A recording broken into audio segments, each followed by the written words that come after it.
Buenas amigos de Broadcasting, soy Enrique Bonet, dibujante, guionista, ilustrador y bueno, una serie de facetas relacionadas todas ellas con el mundo del tebeo y de las viñetas.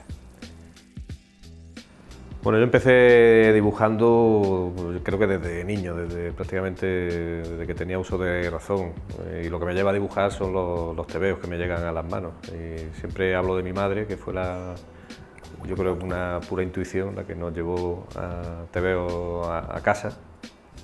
Y yo tengo un hermano algo mayor que yo, un año mayor, y entre los dos era nuestra pasión. Empezamos a ver los tebeos que llegaban a nuestras manos y lo que queríamos hacer era imitarlos.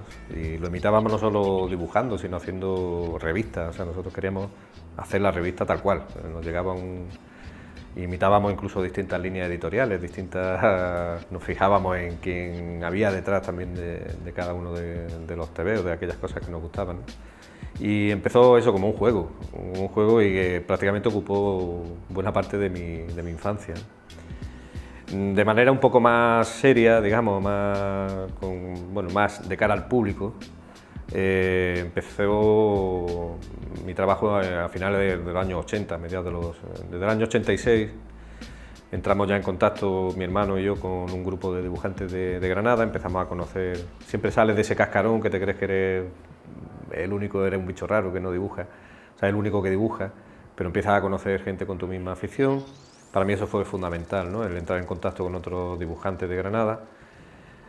Todo esto surgió a raíz de una jornada, y aquí la haremos luego con el tema de los eventos y de los salones y tal. No existían entonces salones de cómic como tal, pero sí se creó en Granada una iniciativa con el ayuntamiento. Empezaban los ayuntamientos democráticos y todas aquellas movidas, y se hizo una exposición, para mí fue muy importante, de autores granadinos, encabezados por Rubén Garrido, Joaquín López Cruces, Paco Quirosa, una serie de dibujantes que yo no conocía, que eran mayores una generación mayor que a la nuestra, y que me abrió de pronto un camino inexplorado, ¿no?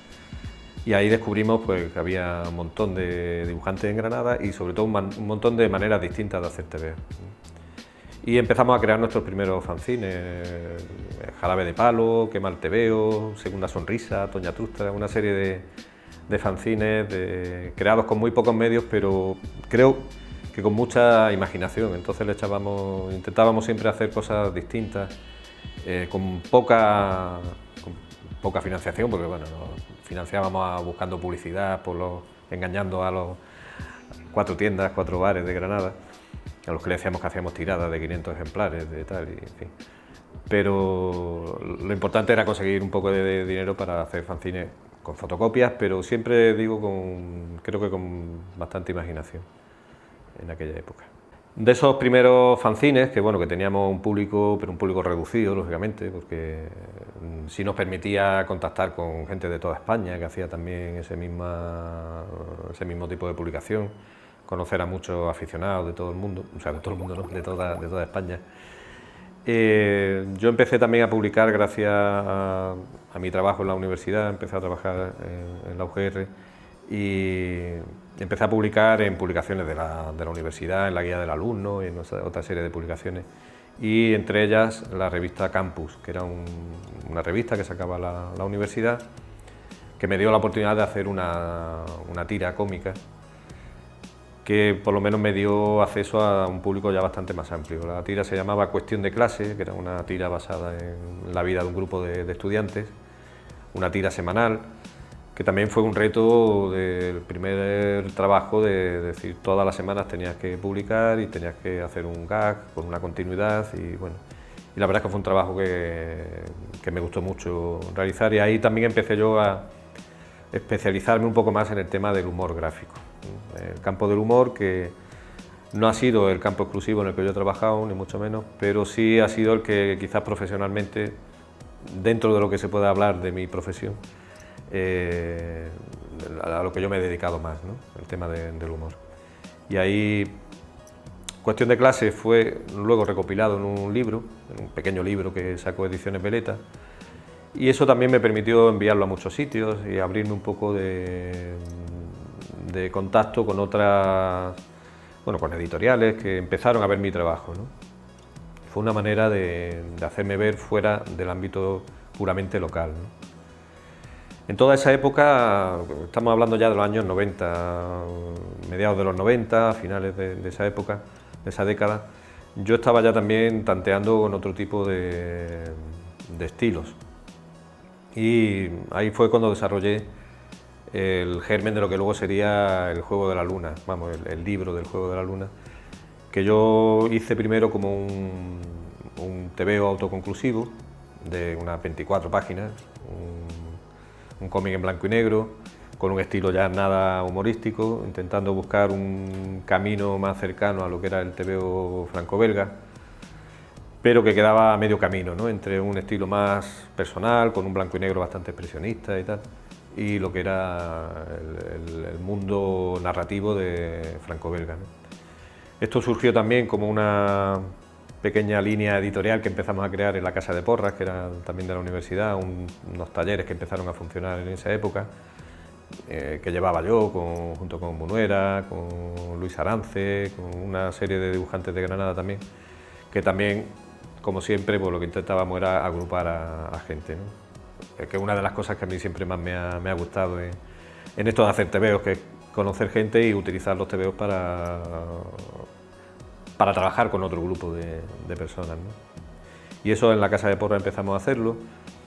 De ahí surgió el primer cuadernillo que hizo Munuera, que fue Jack Norton, no recuerdo exactamente, un perro detective, que fue el tío lo hizo, lo publicó, fue el primer tebeo que publicamos ahí y que le sirvió a él también para presentarse en Francia con sus trabajos, ¿no? Y el Juego de la Luna, que fue el tebeo que yo hice, iba a ser uno de los tebeos de esa línea, que como fue un fracaso comercial, pues no llegamos a publicar, ¿no? En esa época también hice colaboraciones con una revista de crítica de cómics, que era el hijo de Uris, que es una revista que si no conocéis os recomiendo, que bueno, es difícil de encontrar, pero una revista que se hacía desde Madrid, donde yo colaboraba con crítica de cómics, con reseñas, con entrevistas. Fue gracias a la cuestión de clase y a enviar el trabajo a muchos sitios y a esa pequeña edición del Juego de la Luna que yo me autoedité, como contacté con esta gente. Y bueno, eso también me permitió conocer a otro tipo de pensamiento dentro del mundo del cómic, ¿no? En U había muchas líneas de intereses. Estábamos los que nos gustaba más el tebeo francés, los que les interesaba más el tebeo de superhéroes, y una línea muy importante que empezaba entonces, que era el tebeo de autor americano, el cómic independiente, que ya en los años 90 empezaba a tener un auge importante. Y prácticamente en España no se conocía, gracias a revistas como U, empezaban a reseñar ese tipo de material y yo lo conocí a través de ellos, ¿no?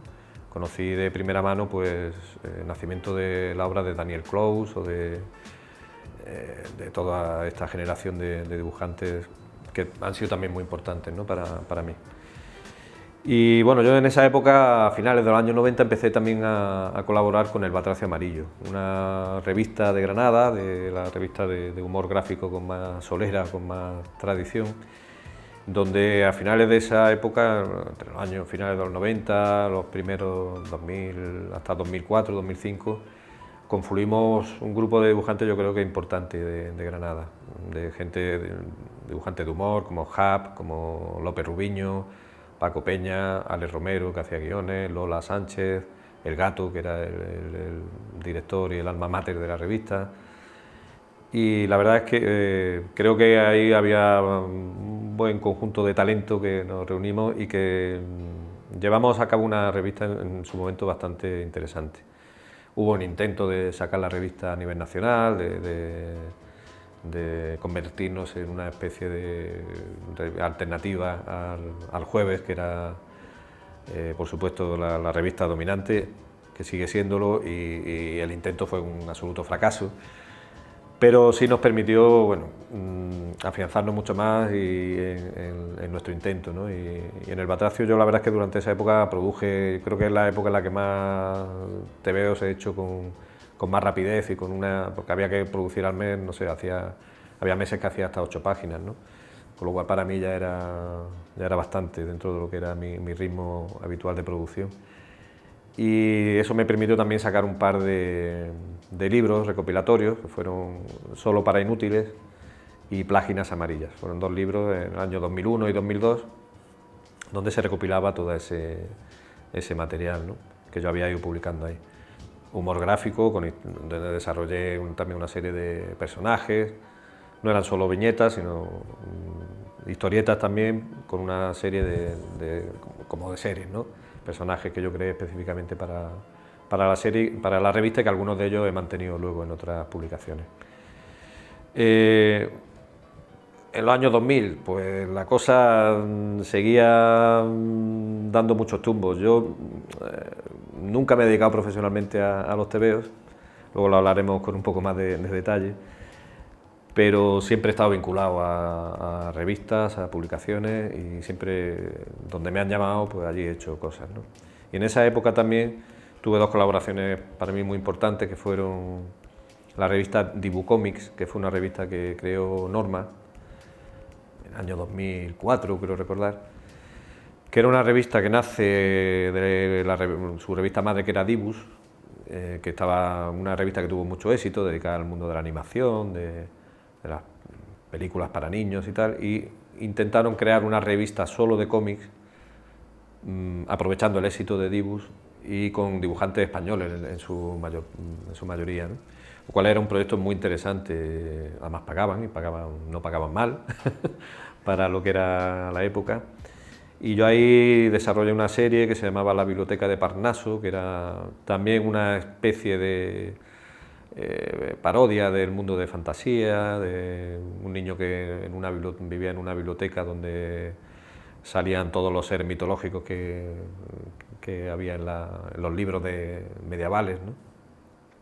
Y era una serie también con una intención de intentar presentar algo para Francia, ¿no? Lo que pasa es que el formato eran 2 páginas, era un formato autoconclusivo, no se adaptaba a lo que era el formato francés, ¿no?, que era en definitiva el mercado que a mí me interesaba más. Me interesaba publicar ahí porque era donde realmente había un futuro profesional, ¿no?, o posibilidades de ello. Otra revista que surgió unos años un poco después fue Mr. K. Mr. K era una revista de El Jueves, ediciones El Jueves, que quería ser también como un jueves para niños adolescentes, esta edad entre los niños que ya están acabando de ser niños. Y la idea del Jueves era, bueno, hilar el público que ellos estaban empezando a perder, que era el público más joven, y trabajar las generaciones más pequeñitas para conseguir un público que luego continuara leyendo El Jueves, ¿no?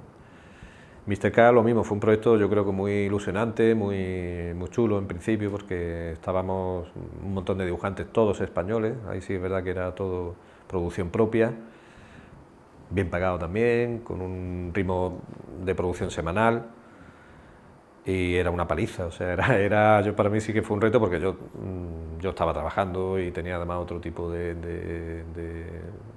no solo estaba con esta revista, sino hacía otro tipo de colaboraciones en otras historias, y era complicado de mantener ese ritmo, pero bueno, ahí hice una serie que mantuve durante bastante tiempo, y sobre todo creo que es lo más parecido a la profesionalidad que yo he tenido nunca, ¿no? Con un ritmo de producción semanal, donde te supervisaban los guiones, donde tenías que discutir muchas veces pues el tipo de personaje, el tipo de historieta que estabas planteando, y bueno, muy interesante. Y también me permitió conocer a dibujantes igualmente de toda España y tener un contacto ya en un sitio más profesional, ¿no? Bueno, en esta época yo creo que fue de las épocas más febriles de trabajo y de producción, porque también en el año 2004 empecé a trabajar en La Opinión de Granada. Fue un periódico de nueva creación que surgió en ese año, en 2004, y gracias a mi gran amigo y querido Andrés Soria, que fue el que empezó a trabajar ahí, él fue el que me llamó para hacer chistes en La Opinión de Granada. Teníamos una sección diaria en la cual nos alternábamos, cada día hacía el chiste uno de los dos, Andrés y yo, que se llamaba La Corriente Alterna, y ahí estuve publicando un chiste diario, bueno, casi diario, durante muchos años, desde el 2004 hasta 2009, 2010, que fue cuando desapareció el periódico. Y eran chistes, nos pedían sobre todo humor local. Era un periódico que quería darle mucha importancia a la información local, a la información de Granada, y yo intenté hacerlo siempre que pude. Había veces que lógicamente la actualidad te hacía ir por otros derroteros, pero fue algo que descubrí que me gustó mucho, el hacer algo centrado en tu ciudad y centrado en tus vecinos, ¿no?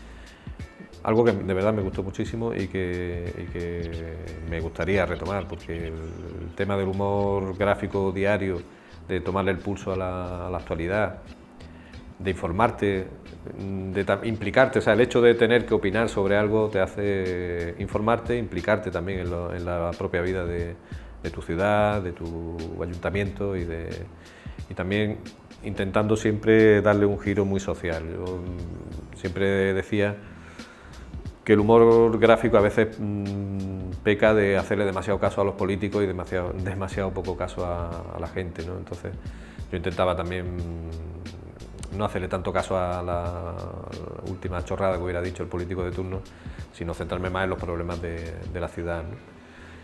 Y fue una experiencia estupenda, vamos.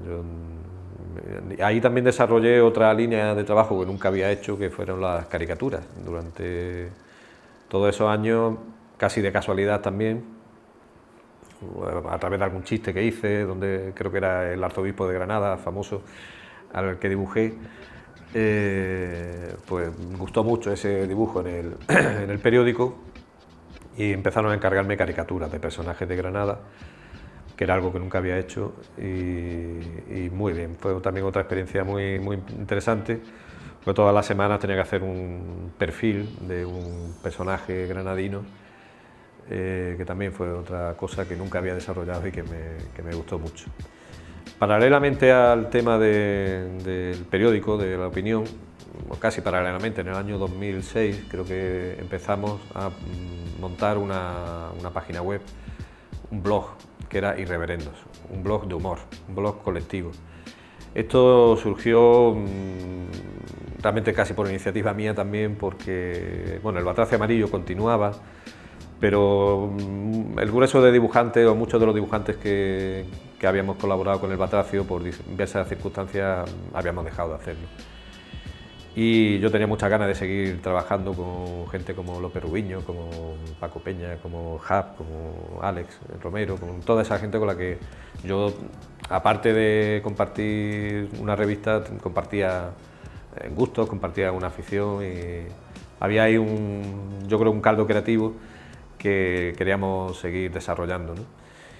Y creíamos que el momento era no ya el de la publicación impresa, sino el de la publicación digital, ¿no? Era mucho más fácil, mucho más barato, mucho más inmediato, y sobre todo para el tema del humor creo que era fundamental el tener una posibilidad de difusión muchísimo más amplia, ¿no?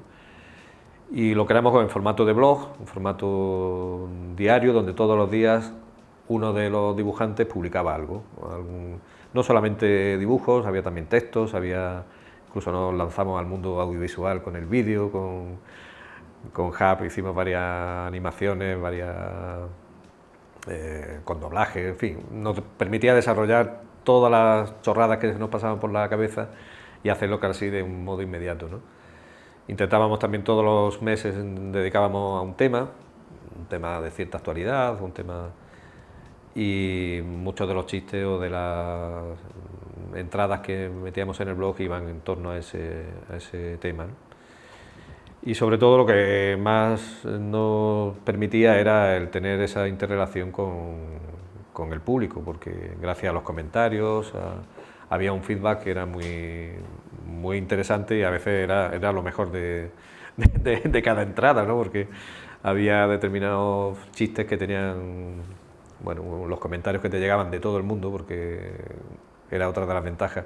Sobre todo llegábamos mucho al mundo latinoamericano, y ahí había comentarios, bueno, a veces nuestro humor no era el mismo que el de allí, no se entendía. y era bastante interesante ver los comentarios en ese sentido. Seguimos los años 2000, en esa época donde se me cruzaban proyectos que iban, desaparecían, porque todas estas revistas en las que yo empezaba a colaborar al final iban muriendo, ¿no? Pero siempre me surgía alguna historia que me permitía mantener el hilo con los TVOs, que al final nunca he abandonado.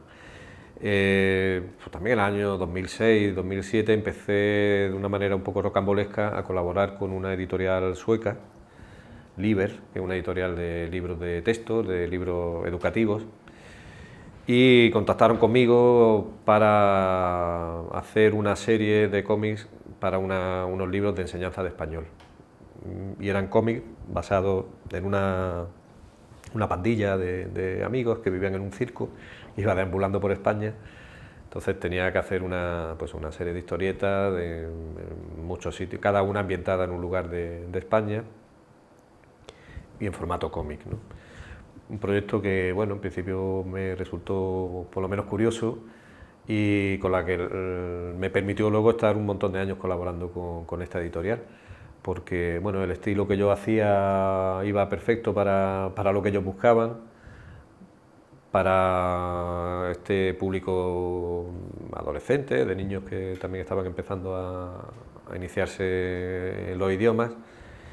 Y no solo hice cómics, sino que hice también un montón de ilustraciones, de dibujos para libros de fichas, libros de texto, libros de profesor, no sé qué, en fin, un trabajo que me llevó desde el año 2006 hasta prácticamente 2014, 2015 he estado colaborando con ellos en una serie de proyectos, ¿no? Empecé con los libros de español, luego los libros de francés, he hecho libros de inglés, libros de ruso, y todo ello con historieta, que era lo que a mí más me interesaba, ¿no? de esa colaboración. No era solo la típica ilustración para libros de texto que casi todos los dibujantes hemos hecho alguna vez.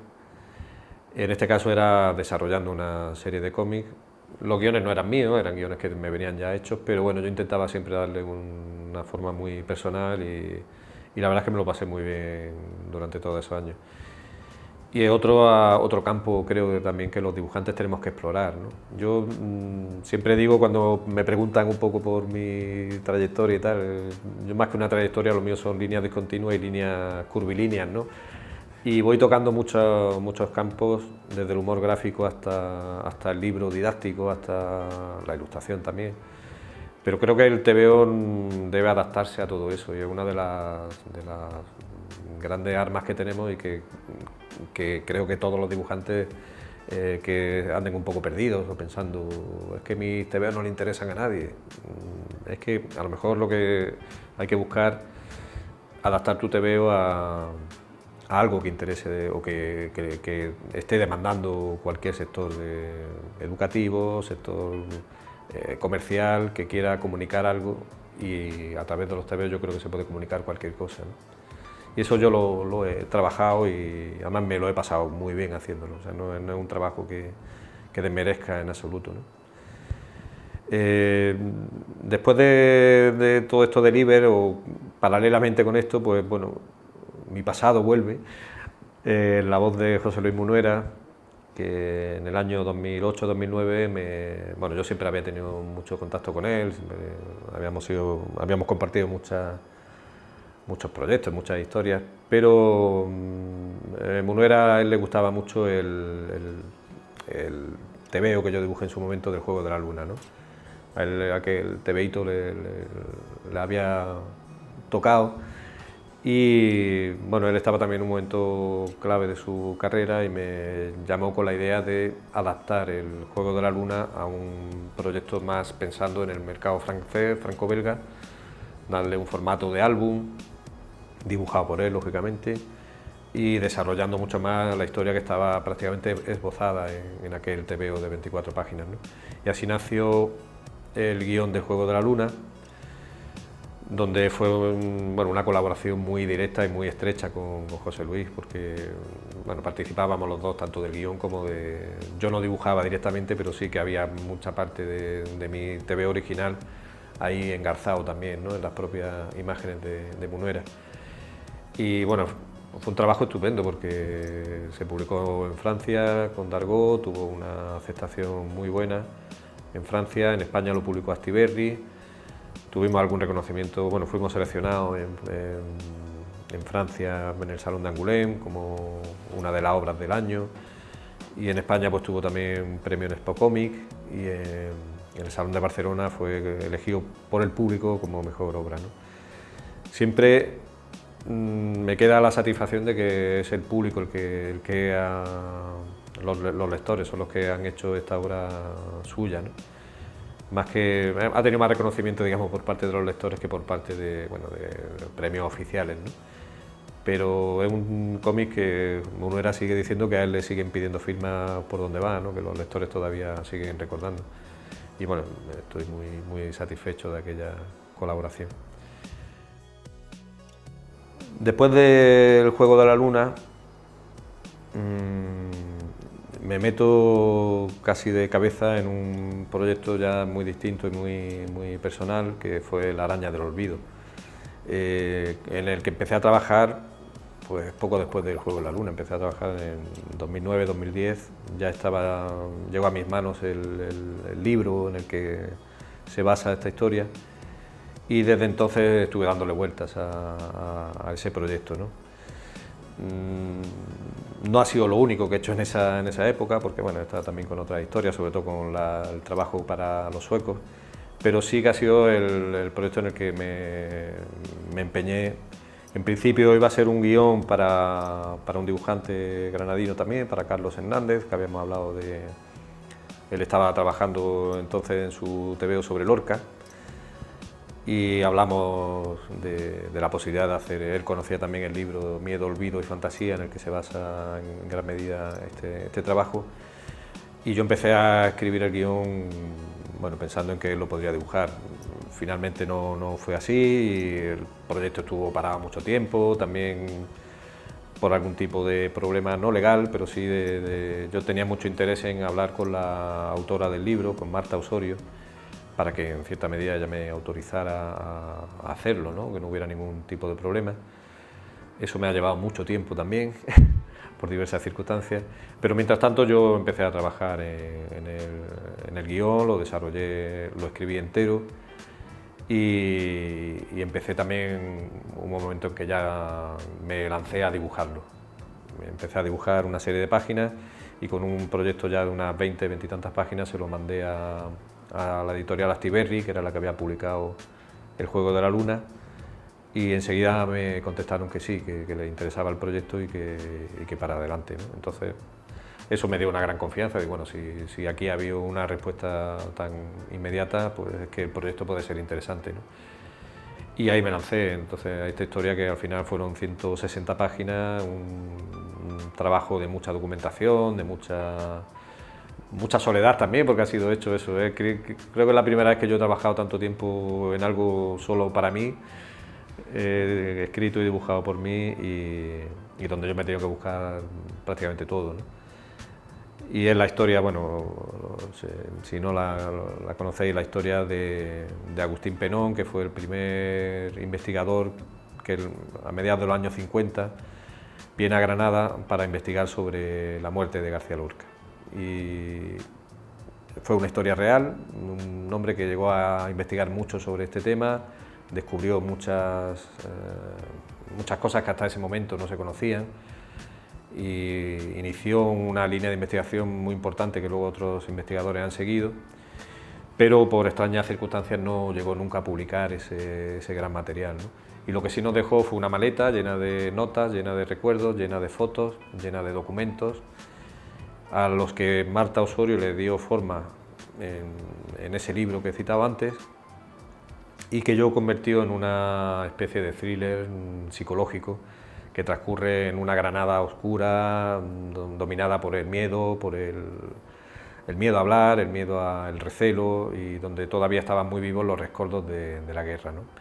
Y bueno, me permitía desarrollar una serie de personajes que yo creo que son muy interesantes, y sobre todo intentar ahondar un poco en ese misterio de Agustín Penón, de por qué no llegó nunca a hacer realidad ese libro, en el que él había invertido no solo todo su dinero, porque aquí se arruinó en Granada, había invertido también lo mejor de su vida, de su salud.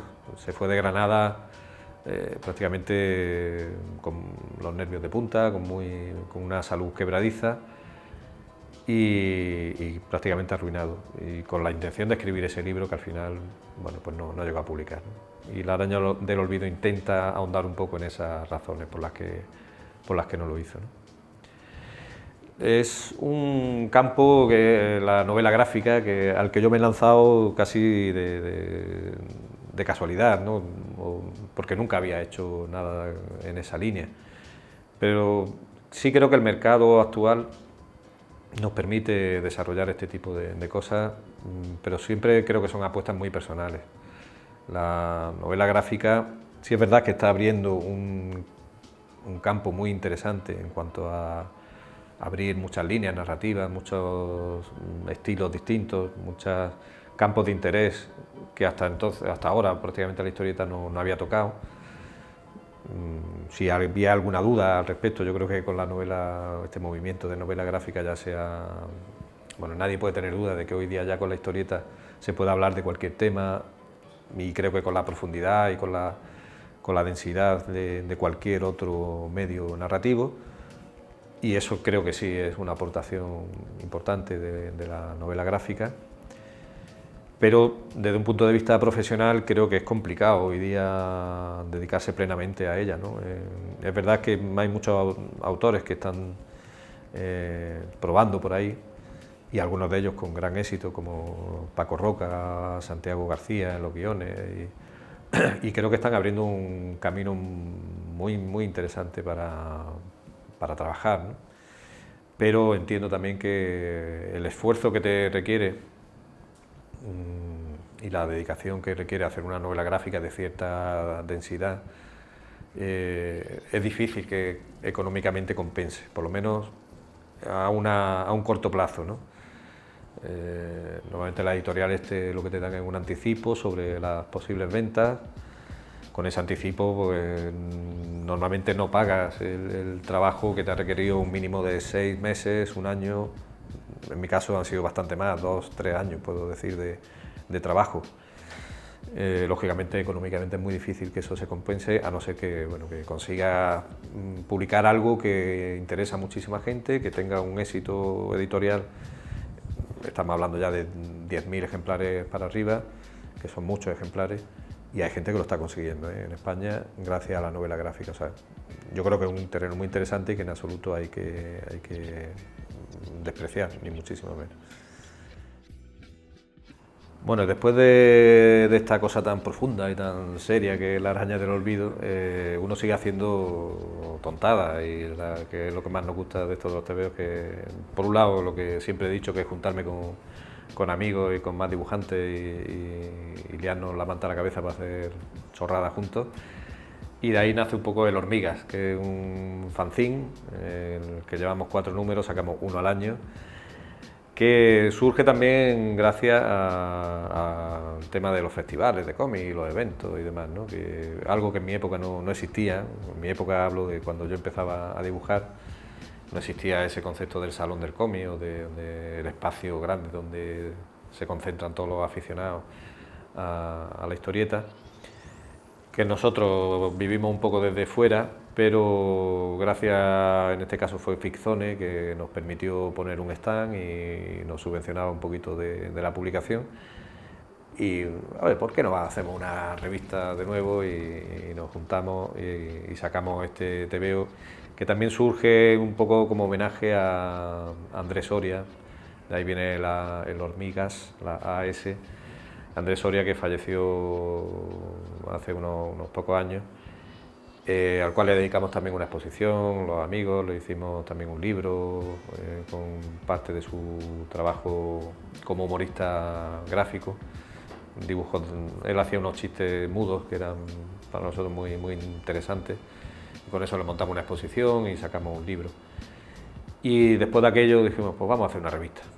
Vamos a seguir homenajeando a Andrés, y sacamos esta revista que es Hormigas, hacía alusión también a un premio que creamos hace muchos años, que era el premio Hormigas, donde le dábamos premios a todo el mundo que venía a la gala. Y nada, cada hormiga va dedicado a un tema también. El último ha sido dedicado al mundo de las canciones y hemos hecho pues, un tebeo con 24 canciones versioneadas a historietas. Y lo de siempre, pues nos juntamos, nos permite también contactar con dibujantes de otros sitios, que también, fundamentalmente de Sevilla, que querían participar con nosotros y le abrimos generosamente las puertas.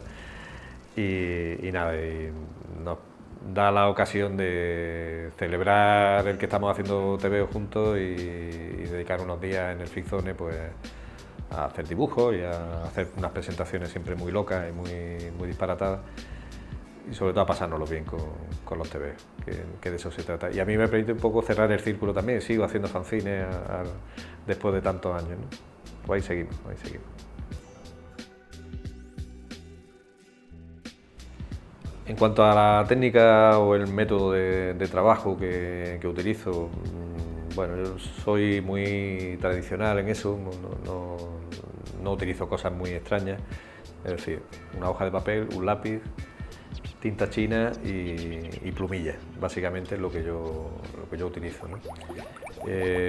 Siempre lo primero, lógicamente, es el guión. Para mí no puedo ponerme a dibujar si no tengo mínimamente claro lo que voy a contar, ¿no? Aunque sea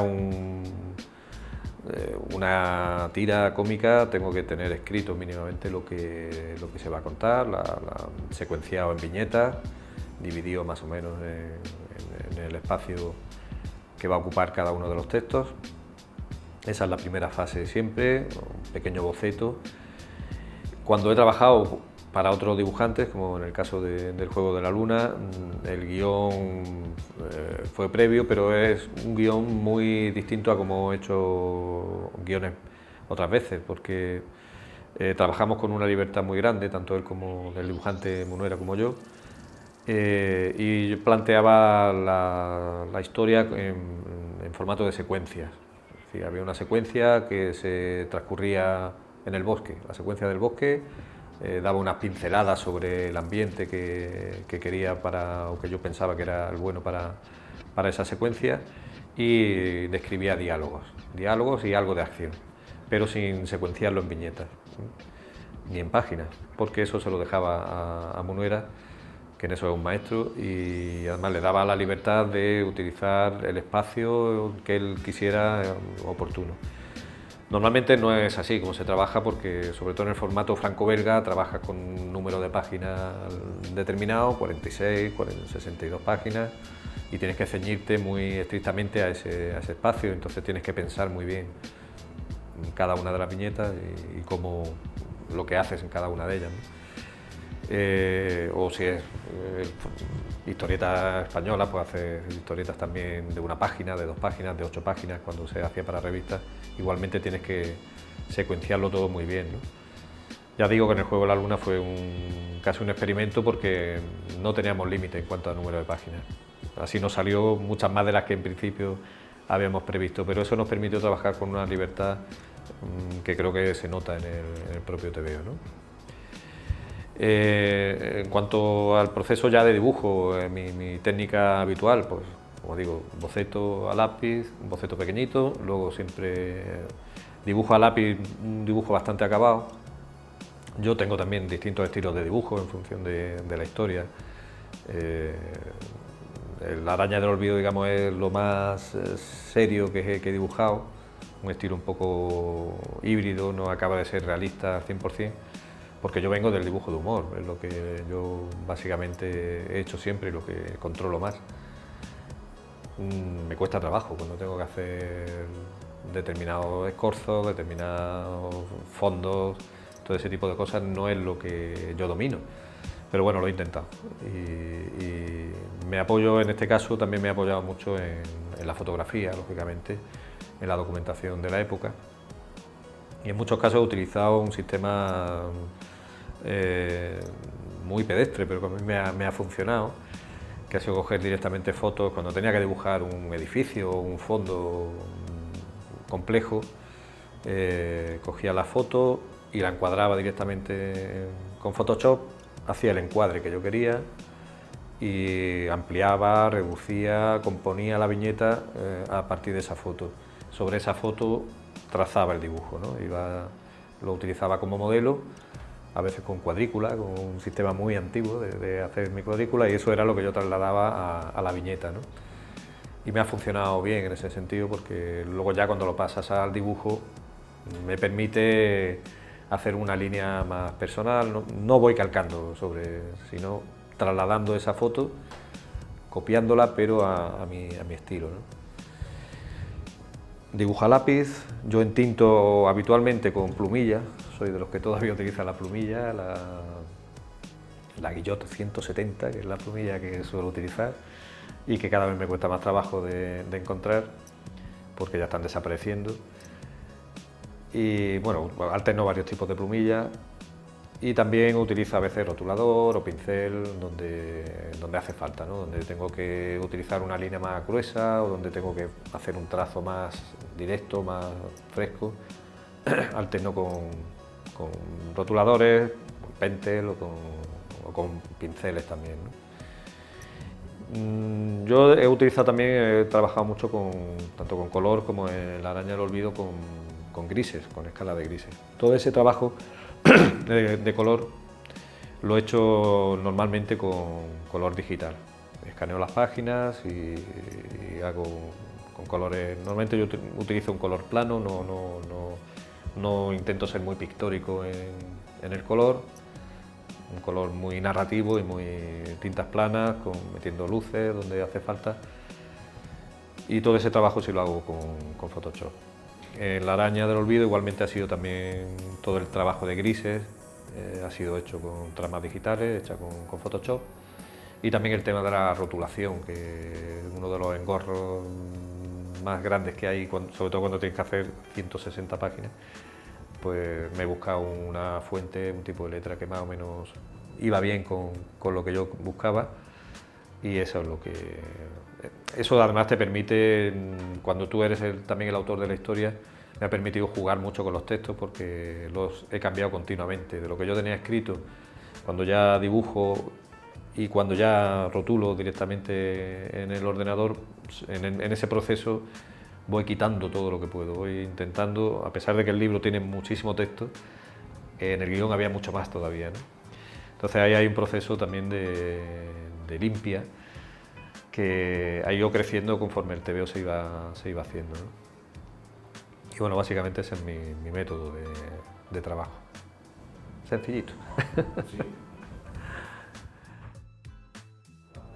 ¿Cómo es el panorama de la historieta española o de la gran pregunta, ¿no? O la famosa pregunta sobre el estado de la industria? Bueno, realmente lo de la palabra industria en España creo que está un poco de sobra desde finales de los 60 prácticamente, en que bueno, caen lo que era la industria del TVO español, que era el ocio, era una de las grandes maneras de ocio que tenía la población de entonces, que eran los TVOs. Cuando nace la tele ya empieza eso a decaer en parte, y desgraciadamente en España no supimos adaptar esa industria a los nuevos tiempos, ¿no? Empezó a decaer y perdimos el contacto con gran parte del público. Eso hay que tenerlo claro desde esa época. Y luego siempre ha habido momentos de mayor auge, de mayor explosión de determinados corrientes, de determinados fenómenos editoriales. En su momento fueron los superhéroes, o el manga, ahora este pequeño repunte que está teniendo con la novela gráfica. Son distintas oscilaciones que ha tenido el mercado y que ha permitido que, bueno, que se sigan publicando TVO en España. No quiere decir que el que no haya industria, no quiere decir que no se sigan haciendo excelentes TVOs y que exista una enorme cantidad de talento, tanto en el dibujo como en el guión, ¿no? En España. Yo creo que en eso sí tenemos que sentirnos muy orgullosos del talento que hay aquí y bueno, está trabajando en muchos casos fuera de nuestras fronteras por eso, ¿no? Porque hay un talento creativo muy grande. ¿Cuál es el momento actual? Yo creo que desde que desaparecen las revistas en los años 90, que era el camino que teníamos por entonces para empezar a publicar, tenías esa vía de la revista donde empezabas a darte a conocer, eso te permitía crear un álbum, en fin. Ese camino se cerró. Ahora hay algún repunte de revistas, pero son revistas muy minoritarias. El camino que tiene el cómic yo creo que es, por un lado, el de siempre, que es buscarse el trabajo en Francia, en los mercados que siguen funcionando como mercados como industria, que son Francia, el mercado americano o el mercado japonés, que prácticamente es inexpugnable para nosotros. Es un mercado, aunque hay autores que sí están publicando mangas, pero no publican directamente en Japón, por lo menos no los conozco. Es un mercado más complicado para nosotros, ¿no? Pero esos dos mercados siguen estando ahí y siguen estando la posibilidad de moverse, de presentar proyectos. Quien pueda y sepa especializarse en ese campo tan complicado que es el dibujo de superhéroes o el dibujo de fantasía que demandan las editoriales americanas, o ese otro terreno un poco más abierto que es el mercado franco-belga, ¿no? Donde bueno, caben distintos estilos y distintas maneras de hacer, pero siempre conociendo muy bien esos mercados. Es decir, el que quiera dedicarse a eso tiene que conocer muy bien lo que se está publicando allí, conocer los gustos editoriales, y en el caso del mercado franco-belga yo creo que lo que funciona es aportar algo distinto a lo que la industria franco-belga demanda. Los autores españoles que publican allí, muchos de ellos lo hacen porque tienen un estilo que no es exactamente el estilo de dibujo francés, ni el estilo de dibujo canónico, ¿no? Entonces buscan dibujantes que aporten algo distinto. Y en ese sentido, pues, bueno, Munuera es un buen ejemplo, o muchos otros, ¿no?, de los que están publicando allí. Al margen de eso, no creo que exista una profesión del cómic como tal. Existe la posibilidad de publicar en muchos sitios y de publicar este tipo de novela gráfica o de otro tipo de publicar en revistas, de publicar en otros medios, pero es difícil hacer de eso tu profesión única, ¿no? Pero eso no creo que sea un drama, es decir, hay que saberlo, hay que conocerlo. Es una opción y el dibujante lo que tiene que hacer es buscarse otras vías, que no sean solamente publicar historietas. Lo he comentado antes, yo he estado muchos años publicando historietas también para libros didácticos, libros de texto. He hecho, junto con un dibujante de Granada, con Chema García, hicimos un TVO que posiblemente sea uno de los que más lectores ha tenido, que es un TVO que hicimos para la biblioteca de la Universidad de Granada. Hay que buscarse ese tipo de vías y abrir el TVO a cualquier cosa donde podamos contar algo, donde alguien demande contar cualquier historia y contarla de una manera accesible, una manera que le pueda llegar bien al público. Yo creo que ahí el TVO tiene un camino interesante, ¿no? Sobre todo en el tema educativo creo que hay mucho.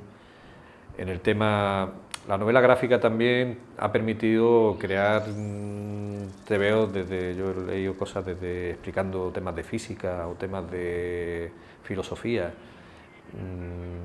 cualquier cosa que se nos ocurra, temas de historia, por supuesto.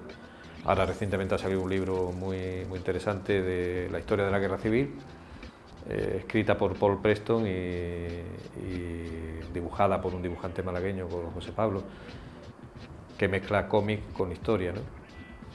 Ese tipo de campo yo creo que hay que estar muy abierto a ello y muy atento y ser proactivo en ese sentido también, es decir, proponer cosas, proponer a las editoriales, y no solo editoriales de cómic, sino editoriales generalistas, editoriales que publican libros de cualquier tema, proponer cualquier cosa que se nos ocurra adaptada al cómic, ¿no? Yo creo que por ahí hay una vía interesante.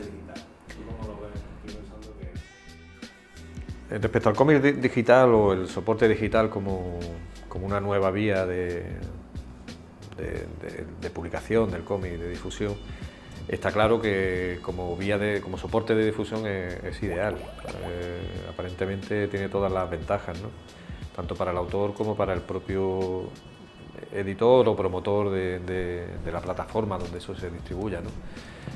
Porque tienes la posibilidad de llegar a muchísima más gente, de un sistema más barato de producción, puede repercutir mucho más en el autor, en cuanto que los costes de producción son menores, lógicamente los costes o el beneficio para el dibujante o para el autor deberían ser mayores también, ¿no? El problema, por lo menos aquí en España, que es lo que yo conozco un poco más, es que no hemos encontrado todavía la fórmula de que el soporte digital sea rentable.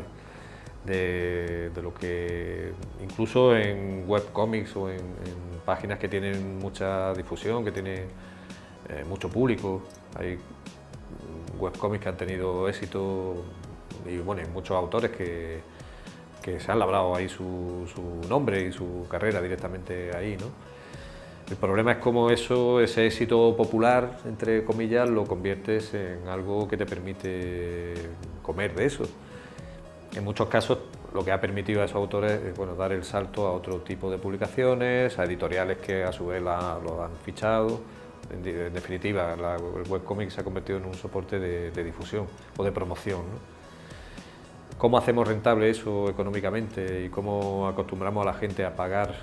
Porque en definitiva, si queremos hacerlo rentable solamente por dos vías, por la vía de la publicidad o por la vía del ingreso directo del que se baje se descargue un cómic. Eso está complicado. Yo lo veo complicado, sinceramente.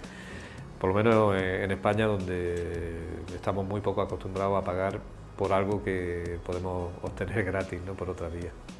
Y donde todavía el respeto hacia el trabajo de los autores pues no es excesivo, ¿no? Yo creo que en el cómic está sobreviviendo también en gran parte por el soporte papel, curiosamente, porque es un soporte, un medio que ha soportado bien esa oleada de lo digital que se ha cargado o se está cargando, por ejemplo, los periódicos. En gran medida la música, pues también sabemos lo que ha sufrido, ¿no? Cómo ha girado todo el campo del autor de música.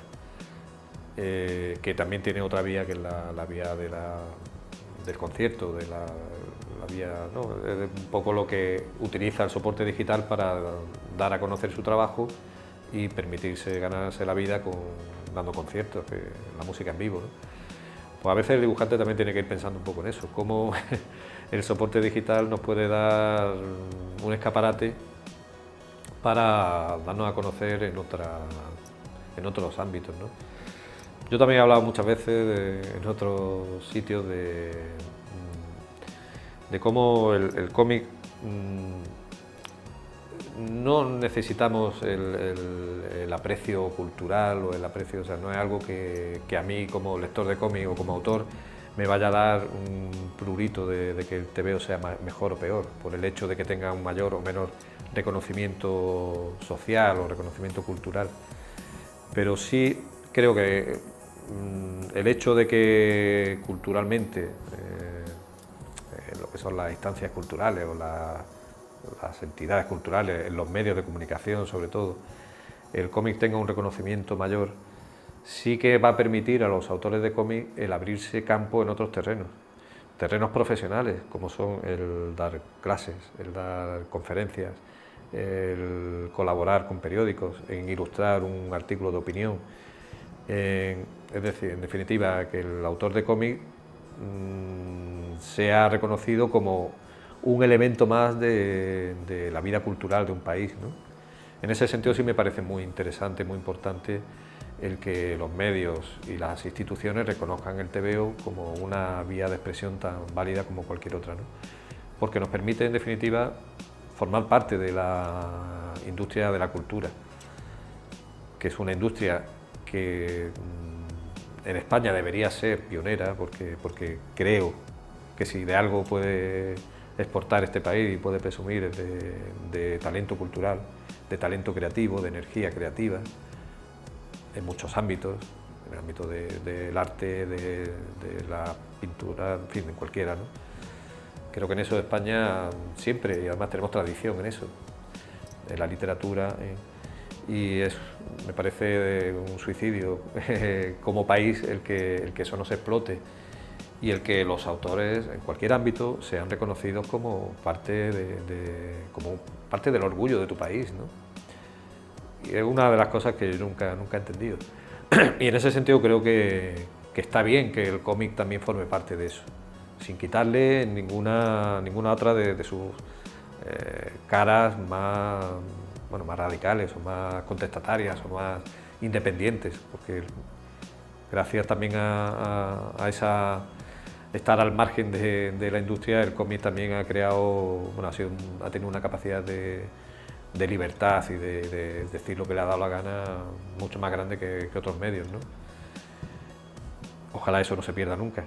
Pero a mí me gustaría también que ese prurito que te puede dar el reconocimiento cultural, en definitiva lo que haga es abrir mercado, abrir caminos y abrir la posibilidad de que el dibujante o el autor de cómic no esté reducido a este circuito a veces venenoso que es el circuito del que no salimos nunca, que son los salones del cómic, la presentación en la librería especializada y las firmas a los aficionados, ¿no? Ojalá eso, bueno, se vaya rompiendo y nos permita abrir el campo muchísimo más. Idea. Vale. Y hablando Bueno, hilando con todo este tema de las posibilidades, en fin, de todo lo que todavía nos queda por hacer en el campo del cómic, desde mi modesta posición, pues bueno, lo que intentaré seguir haciendo, me encantaría seguir haciendo TVO en la línea de la araña del olvido.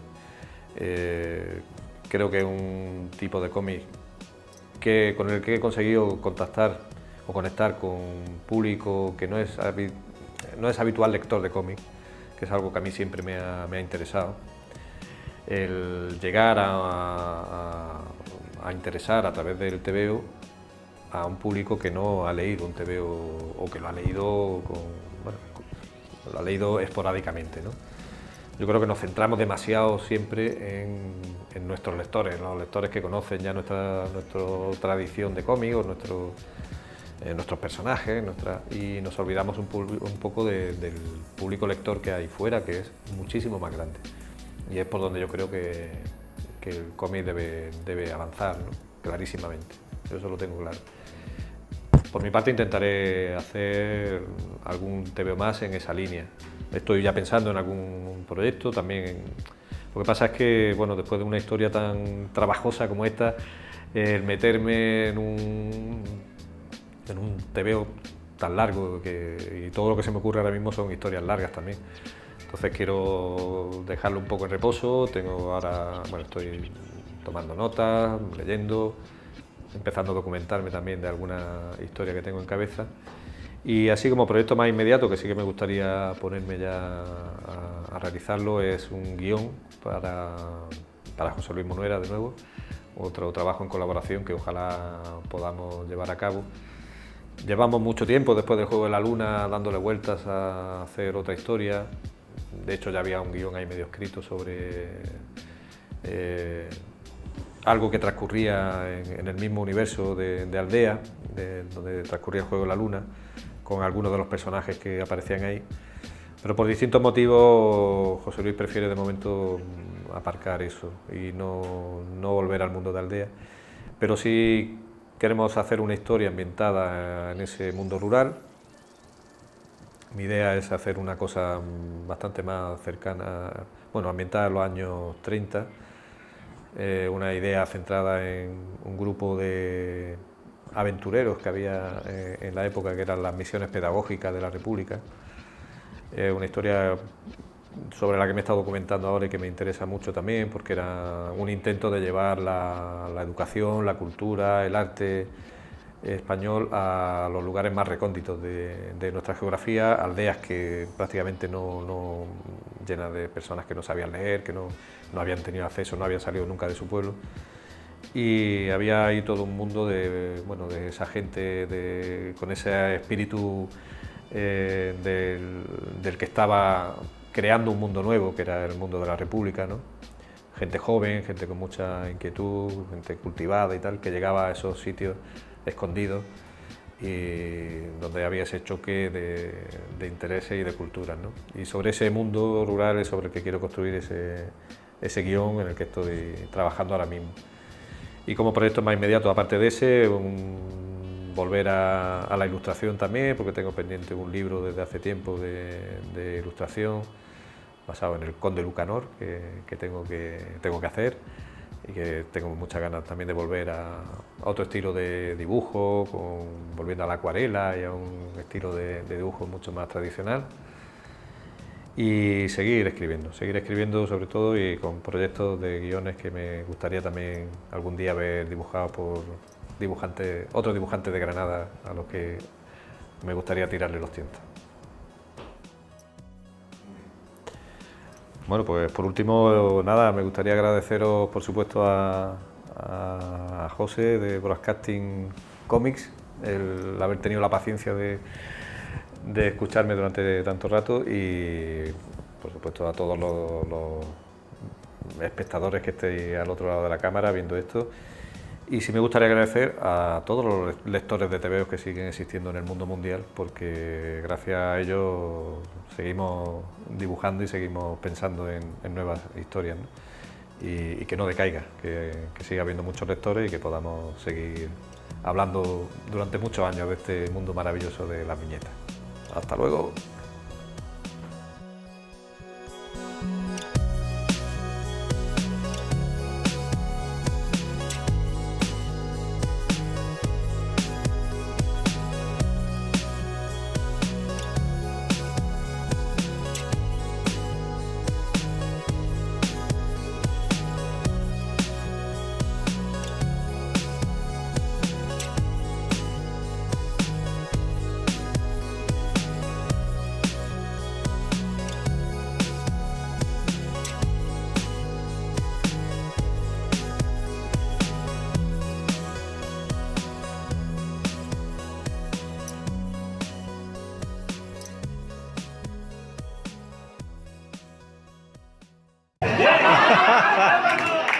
Un galápago eficiente. Ahí lo dejo, señores. Ya cada uno que exprese lo que siente.